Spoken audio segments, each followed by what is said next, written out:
Hello, beloveds. I have really come to understand one of my favorite Bible verses differently.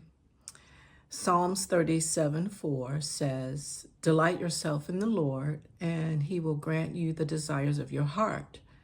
And so sometimes people misunderstand this as saying, oh, not like that it's whatever I selfishly want or whatever I desire, it's going to come to pass if I show God that I am obedient and following all of the precepts and concepts in the word, in this particular word. But it really, for me, I've come to a different understanding of that. And this is, if you read different scholarly texts, it tells you that it actually means that when you align yourself more with God's word and concepts and precepts, understandings, then your will be aligned with his will for you.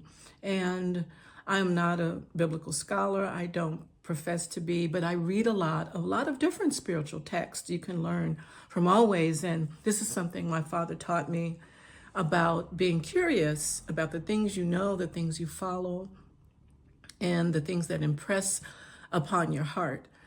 But what's important about this element of you will be given the desires of your heart, that the seeds that are planted in you, the things that you seem to be really hungering for, have a clue for you of what your appointment is, of what your assignment is, right? So you are aligned with things that you are anointed to do, that you've been given talents and gifts to do, and that alignment is that's what that means.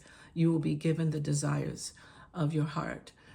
Wow, I mean, that was just such a powerful understanding that if I really desire and want to achieve a kind of service, a kind of talent, a kind of ability, that's not by mistake. That is in design.